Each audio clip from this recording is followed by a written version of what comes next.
오늘 말씀의 제목은 우리보다 앞서 인도하시는 하나님, 우리보다 앞서 인도하시는 하나님입니다. 오늘 귀하고 복된 성일날에 이 자리에 오신 여러분들 진심으로 환영합니다. 일주일의 시작을 하나님 앞에 온전히 예배드리면서 시작하고 하루의 시작을 이 새벽에 시작하게 된 것에 대해서 진심으로 축하를 드립니다. 오늘부터 신명기를 시작을 해서 34일 동안 이어갈 것입니다. 신명기는 하나님께서 약속하신 가나안 땅에 들어가기 전에 요단 동편의 모압 평지에서 모세가 설교를 한 거죠. 그것에 대한 내용이 1절에 오늘 본문에 나와 있습니다.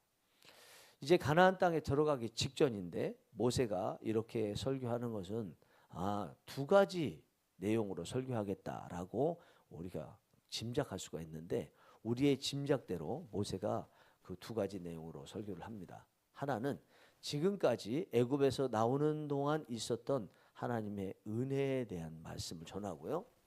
또 한 가지는 앞으로 가나안 땅에 들어가게 되는데 그 가나안 땅에서 어떻게 살아야 되는지에 대한 말씀을 줍니다. 어떻게 살라고 하겠어요? 하나님 말씀대로 살라. 그럼 말씀대로 살기 위해서 말씀이 주어져야 될 거 아니에요?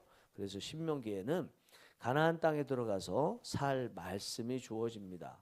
굉장히 긴 분량인데 이 신명기를 신명기 법전이라고 하는 이유가 여기에 있는 것입니다. 34장까지 분량 중에서 오늘 1장을 보는데 오늘 1장에는 크게 두 가지 내용이 나와 있어요. 하나는 모세가 재판을 하는데 혼자 그 많은 사람들의 송사를 다 재판하려다 보니까 너무 힘들더라는 거죠. 그래서 사람들을 자기 밑에 먼저 재판할 수 있도록 뽑았다는 내용이 나옵니다. 일반적으로 우리 대한민국에는 3심제가 되는데 모세가 대법관처럼 재판을 하고 그 아래에서 1심, 2심에 해당되는 것은 아래에 해당되는 사람이 재판을 하라. 그 재판을 할 수 있는 사람을 뽑는데 1000부장, 100부장, 50부장, 10부장, 패장을 뽑았다 하는 내용이 오늘 1장 앞부분에 나옵니다. 그리고 뒷부분에는 민수기 13장과 14장에 있었던 가데스 바네아에서 정탐꾼을 보내고 정탐꾼들이 보고를 하고 그 보고에 따라서 그 출애굽한 이스라엘 백성들에게 가장 크게 임했던 광야에서 40년 동안 유리하다가 애굽에서 나온 사람들이 다 죽었던 그 가데스 바네아 정탐꾼 사건을 언급을 합니다. 그 중에서 오늘 본문은요, 일부의 내용인데 그때 당시에 정탐꾼들의 보고를 듣고 백성들이 반응을 하는데 모세는 민수기 13장 14절에서는 아무 반응한 내용이 없거든요. 그런데 오늘 본문에서 반응한 내용을 다시 한번 회상을 하면서 반복을 하고 있습니다. 왜 민수기 13장 14장에서는 모세가 반응했음에도 불구하고 언급이 없었을까요? 그것은 하나님께서 말씀하시는 것의 초점이 정탐꾼들의 말과 그에 대해서 반응하는 백성들에 집중하고 있었기 때문이죠.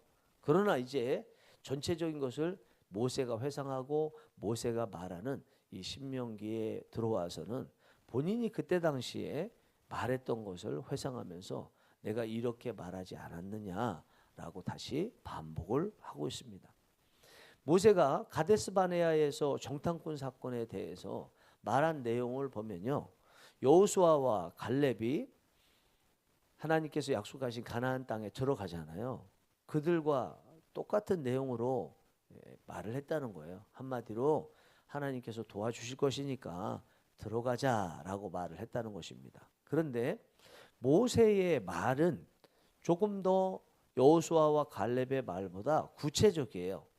하나님께서 도와주시기는 도와주시는데 어떻게 도와주실 것인가에 대한 구체적인 내용을 언급을 하고 있는데 그 구체적인 내용들을 한마디로 이야기하면 하나님께서 앞서가시면서 도와주셨다는 것입니다. 먼저 가서 도와주셨다라는 것입니다. 30절 말씀 보겠습니다. 너희보다 먼저 가시는 너희의 하나님 여호와께서 먼저 가신다, 앞서 가신다. 가나안 땅까지 들어갈 때 이스라엘 백성들보다 하나님께서 먼저 앞서 가신다는 거죠. 33절도 볼까요? 그는 너희보다 먼저 그 길을 가시며, 그는 하나님이죠. 하나님께서 먼저 가신다 이렇게 말씀하고 있습니다.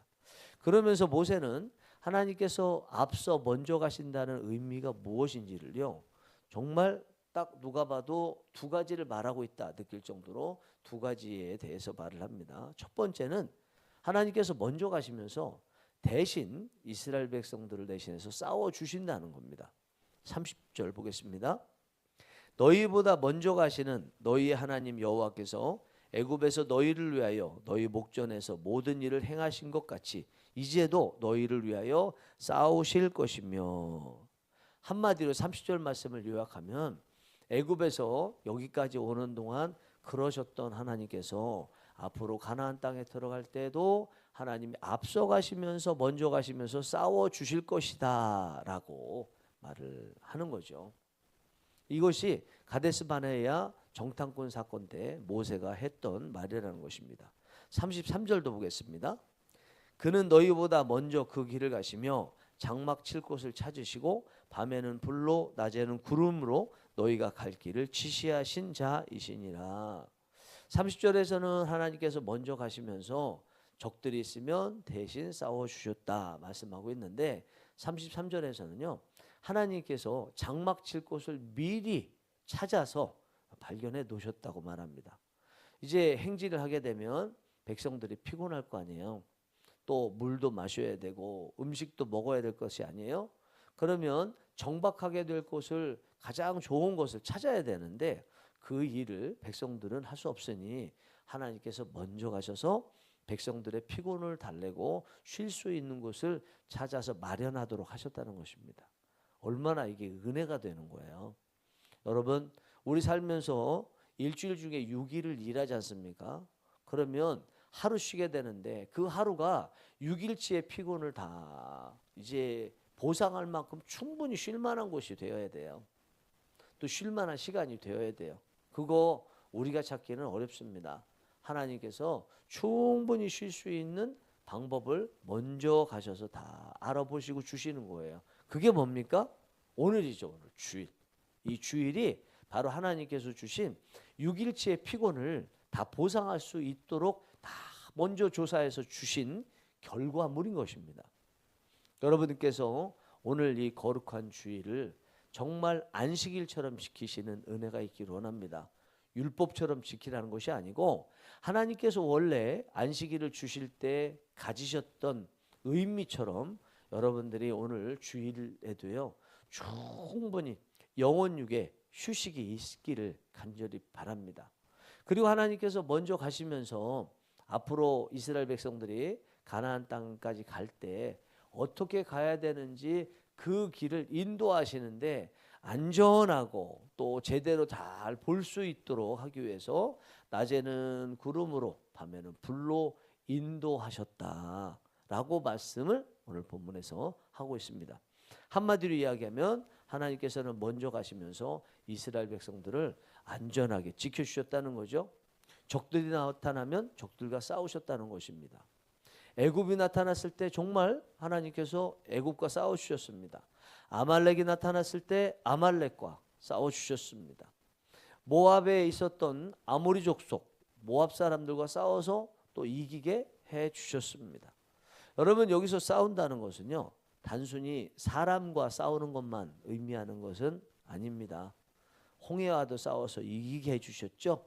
이제 요단강을 건너게 되는데 요단강이 침몰하려고 할 때 요단강을 딱 멈춰서게 하셔서 건널 수 있게 해주셨습니다.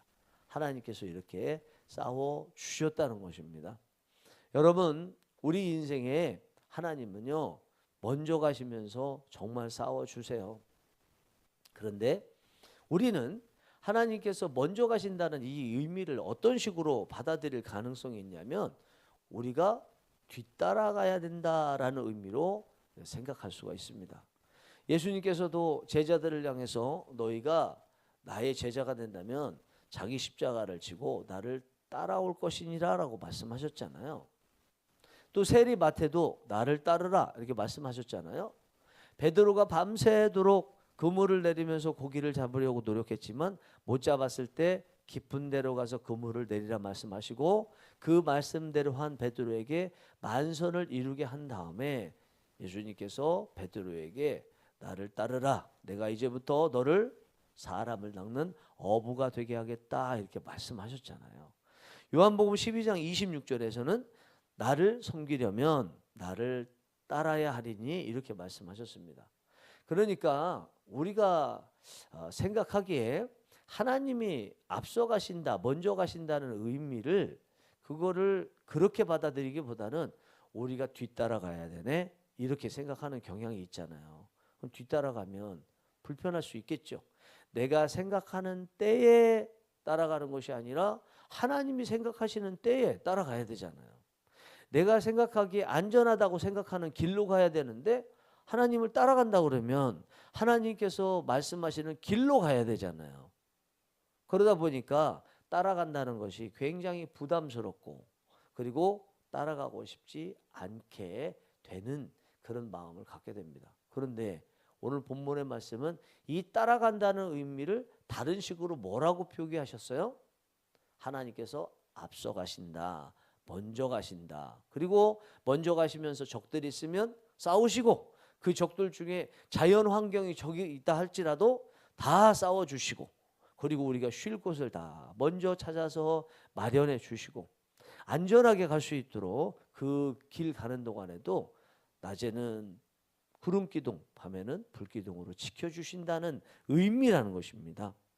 우리가 그래서 이 땅을 살아가는 동안에 계속 이제 전진해 가게 되고 특별히 천국을 향해서 우리는 나아가는데 그때 생각을 해봐야 돼요. 나는 따라간다는 말을 쓰고 있나 아니면 하나님께서 먼저 가신다는 말을 쓰고 있나. 그리고 여러분들께서 생각하실 때 따라간다는 어감과 하나님께서 먼저 가신다는 어감이 정말 다른가 같은가 잘 생각해 봐야 된다고 생각합니다. 우리가 따라간다는 것에 대한 어감과 하나님께서 먼저 가신다는 것의 어감이 다르다고 느낀다면 그것은 내가 지금 따른다는 것으로 생각하고 가고 있다는 의미일 가능성이 많다고 생각합니다. 따른다, 불편하다. 그런데 그것을 뒤집어서 하나님께서 앞서 가신다, 먼저 가신다라고 생각해야 돼요. 우리가 따를 때 하나님께서 앞서 가시면서 먼저 필요하면 채찍을 맞으시는 거예요. 먼저 가시에 찔리시는 거예요. 먼저 죽음도 맞이하시는 것입니다. 그렇게 해서 우리가 안전하도록 만드시는 거예요. 그러면 우리가 하나님을 따라간다고 할 때, 그 따라갈 때 어떤 마음으로 따라가야 되겠어요? 하나님께서 먼저 가시면서 우리를 위해서 대신 싸우시고 채찍에 맞으시고 가시에 찔리시고 온갖 요곡을 당하시고 돌에 맞으시고 그리고 죽기까지 하시겠구나. 그러면 내가 따라가는 길이 안전하겠구나. 그것에 대해서 감사하면서 따라가야 되지 않겠습니까?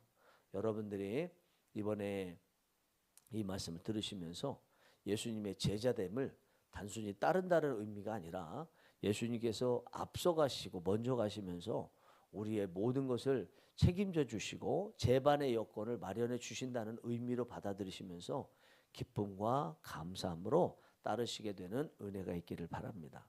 두 번째, 하나님께서 먼저 가신다는 의미는요, 이스라엘 백성이잖아요. 백성들을 안고 가신다는 의미도 있습니다. 31절 보겠습니다. 광야에서도 너희가 당하였거니와 사람이 자기의 아들을 안는 것 같이 너희의 하나님 여호와께서 너희가 걸어온 길에서 너희를 안으사 이곳까지 이르게 하셨느니라. 하나, 모세는 자신들이 이곳 요단강 앞까지 오게 된 것이 하나님께서 안아주셨기 때문이라고 말하고 있습니다. 그 말을 들은 이스라엘 백성들은 무슨 생각이 들었을까요? 무슨 안아줬으면 우리가 발이 땅에 닿지 않아야 되는데 우리 발이 얼마나 많이 아팠는 줄 알아? 돌 밟고 가시에 찔리기도 얼마나 많이 했는지 알아? 그리고 안아줬으면 그냥 아무 피곤 없이 그냥 잠도 잘 수 있고 그래야 되는데 우리가 걸으면서 얼마나 피곤했는지 알아? 안아줬으면 다 보호해 주셔서 어떤 어려움도 없어야 되는데 우리가 적들에 의해서 얼마나 어려움을 겪었는지 알아? 아마 이런 생각을 했을 것 같아요. 오늘 이 말씀을 가지고 설교하는 저, 그리고 이 말씀을 가지고 이 말씀을 가르치고 위로를 줘야 되는 목회자, 설교자의 입장에서 이 말씀을 받으면 부담스러워요. 지금 막 힘들어하고 있는데 발이 부르트고 있는데 그런 성도님들 향해서 여러분, 하나님께서는 여러분들을 안아주십니다. 안고 안전한 곳까지 데려다 주십니다. 그러니 여러분 하나님께 맡기십시오. 이렇게 말해야 되는데 말하기가 부담스럽잖아요. 그대로 안 될 거니까. 그대로 안 될 거 뻔히 아는데 그렇게 얘기했다가 안 되는 걸 다 알고 나면 앞으로 제가 말하는 거, 목회자, 설교자가 말하는 거 안 믿을 거 아니에요. 또 뻥치고 있네. 이렇게 말할 수 있을 거 아닙니까? 이런 말 참 불편해요. 그런데 여러분, 이것이요, 정말 안아주셨다는 의미는 아니에요. 고난이 없다는 의미가 아닙니다. 발이 전혀 땅에 안 닿아서 문제가 전혀 없었다는 의미가 아닙니다. 그런 가운데서도 하나님께서 지켜주셨다는 의미예요. 고난이 안 오는 것이 아니라 오긴 오되 그 고난이 지속되고 그 고난으로 인해서 쓰러지고 죽게 만들지 않고 지금 상태에 그것을 온전히 지속해 주도록 하셨다, 또 하시는 분이시다라는 것이 하나님께서 우리를 안으신다는 그 표현 속에 들어가 있는 것입니다. 신명기 8장 4절에 보면 이렇게 지금까지의 모든 40년 광야 생활을 요약하고 있어요.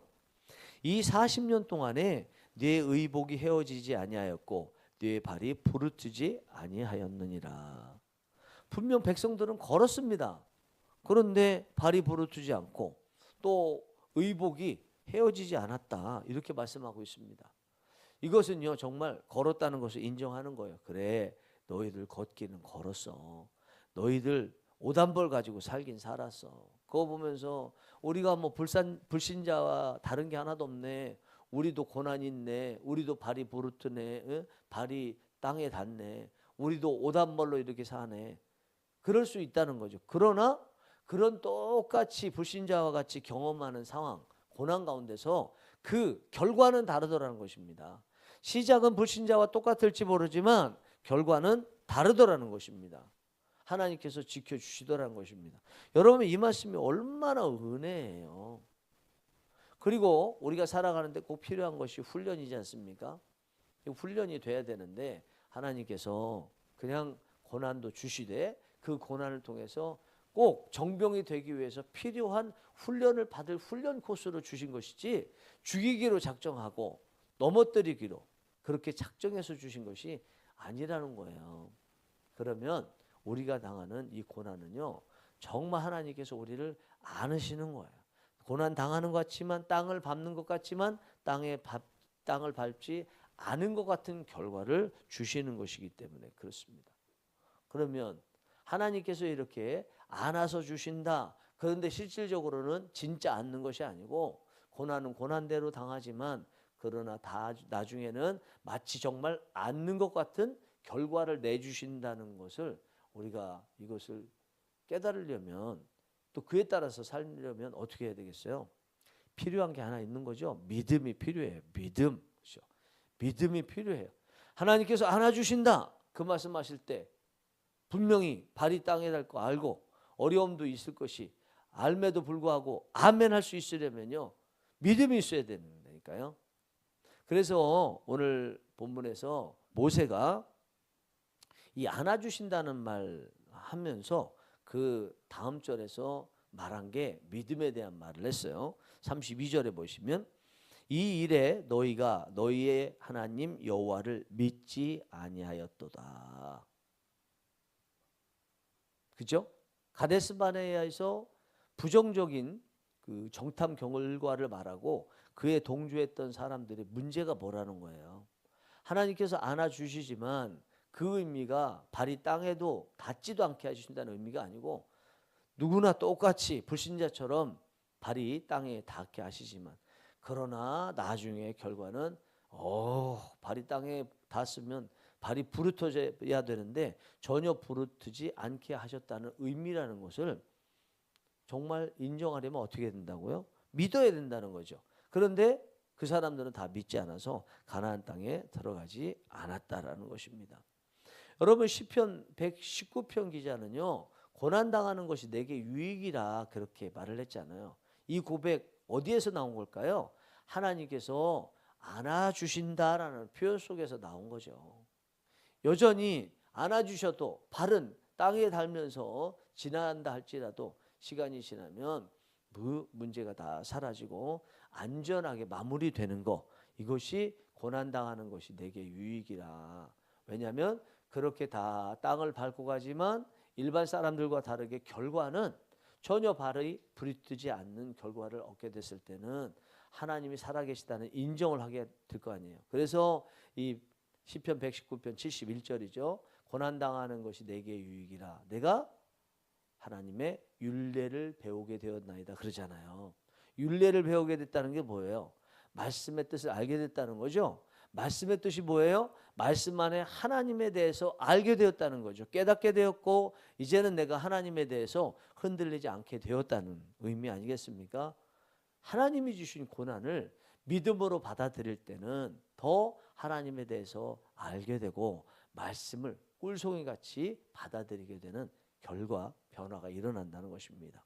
여러분 오늘도 누구에겐가는 배고픔이 있을지 모르겠습니다.